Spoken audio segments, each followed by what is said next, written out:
नमस्कार. MPSC किंवा UPSCची तयारी करणाऱ्या प्रत्येकाला एक सल्ला हमखास मिळतो, रोज न्यूजपेपर वाचा. हो ना?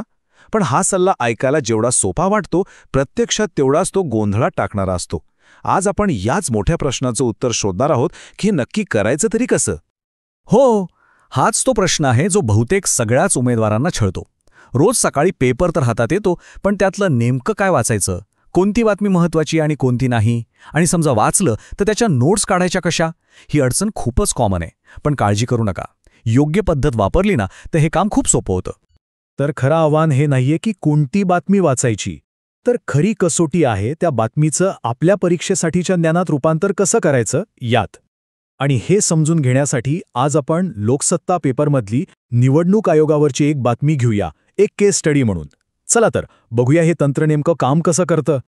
बघा, कोणतीही बातमी वाचताना ना तिला एका फ्रेमवर्कमध्ये बसवणं खूप गरजेचं आहे. त्यासाठी एक एकदम सोपा पण जबरदस्त प्रभावी असा 3 पॉइंट फॉर्म्युला आहे.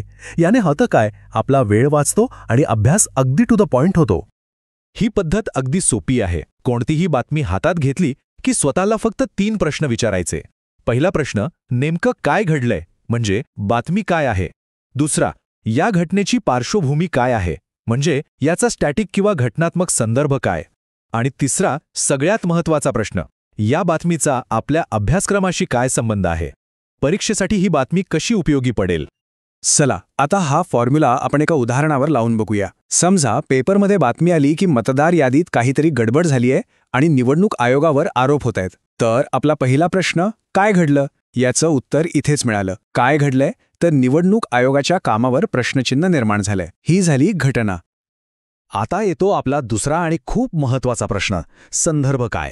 ही फक्त एक बातमी किंवा करंट अफेअर नाहीये, ही थेट आपल्या स्टॅटिक सिलेबसशी जोडलेली आहे. कसं, तर यासाठी आपल्याला भारतीय राज्यघटनेतलं कलम 324 माहिती पाहिजे, जे निवडणूक आयोगाच्या अधिकारांबद्दल सांगतं. सोबतच लोकप्रतिनिधी कायदासुद्धा महत्त्वाचा आहे. करंट अफेअर्सला स्टॅटिक अभ्यासाशी जोडण्याचीच हीच तर खरी कला आहे. आणि आता तिसरा सगळ्यात महत्त्वाचा प्रश्न, याचा परीक्षेसाठी काय उपयोग, म्हणजे याची रेलेव्हन्स काय.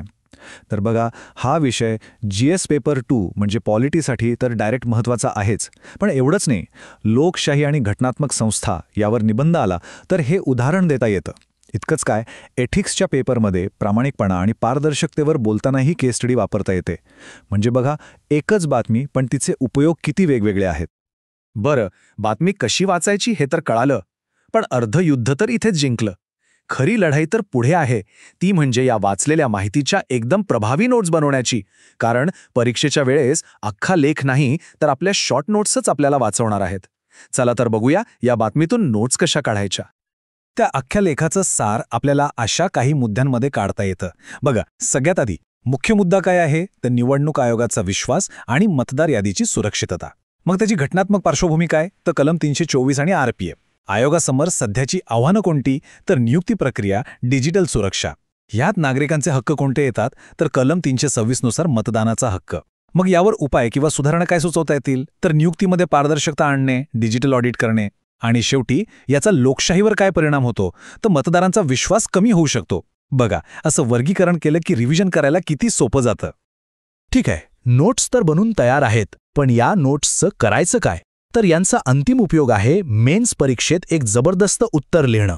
चला तर आता बघूया की या तयार नोट्स वापरून प्रत्यक्ष उत्तर कसं लिहायचं. विचार करा, मेन्समध्ये असा प्रश्न आला, सध्याच्या आव्हानांच्या पार्श्वभूमीवर निवडणूक आयोगाच्या स्वातंत्र्यावर आणि पारदर्शकतेवर चर्चा करा. आता बघा, हा प्रश्न थेट आपल्या नोट्सवर आधारित आहे. आपल्याकडे मुद्दे आधीच तयार आहेत, त्यामुळे ऐनवेळी विचार करत बसायला लागत नाही आणि उत्तराला एक पक्की स्ट्रक्चर मिळते. उत्तराची रचना कशी करायची हे इथे अगदी स्पष्ट दिसतंय. इंट्रोडक्शनमध्ये आपण लोकशाहीत निवडणूक आयोगाचं महत्त्व सांगू. मेन बॉडीमध्ये काय लिहायचं, तर आपल्या नोट्समधले मुद्दे, घटनात्मक तरतुदी, सध्याची आवाहनं आणि त्यावरच्या सुधारणा. आणि मग शेवटी निष्कर्षामध्ये आयोगाची विश्वासार्हता टिकवून ठेवण्याची गरज सांगून एक दमदार शेवट करायचा. पाहिलं किती सिस्टमॅटिक पद्धतीने आपलं उत्तर तयार झालं. तर या एका केस स्टडीमधून आपण संपूर्ण प्रक्रिया समजून घेतली. आता यातून जे काही शिकलो त्याला आपण काही अशा नियमांमध्ये बदलूया जे रोज पेपर वाचताना कामी येतील. हे 4 नियम अगदी लक्षात ठेवायचे. 1. फक्त आणि फक्त सिलेबसशी संबंधित बातम्या वाचायच्या. फापट पसारा वाचण्यात वेळ वाया घालवायचा नाही. 2. नोट्स तयार करताना GS पेपरनुसार त्या वेगळ्या करा, म्हणजे रिव्हिजन सोपी होईल. 3. नियमित रिव्हिजन, याला पर्याय नाही. आणि 4. सगळ्यात महत्त्वाचं, प्रत्येक करंट अफेअरला त्याच्या स्टॅटिक भागाशी जोडा. हेच तर यशाचं खरं सूत्र आहे. हे अगदी खरं आहे. न्यूजपेपर म्हणजे माहितीचा एक महासागर आहे आणि या सागरात वाहून जायचं नाहीये. आपलं ध्येय आहे त्यातले ज्ञानाचे मोती शोधून काढणं, आणि योग्य रणनीती वापरली तर हे काम नक्कीच सोपं होतं. तर आज आपण पाहिलं की एका साध्या बातमीमधून किती खोलवर अभ्यास करता येतो. आता ही पद्धत प्रत्यक्षात वापरण्याची वेळ आहे. उद्याचा न्यूजपेपर उचला आणि ठरवा तुम्ही कोणती बातमी निवडणार आहात. हा 3 पॉइंट फॉर्म्युला वापरा आणि बघा, तुमच्या तयारीला एक नवी दिशा नक्कीच मिळेल.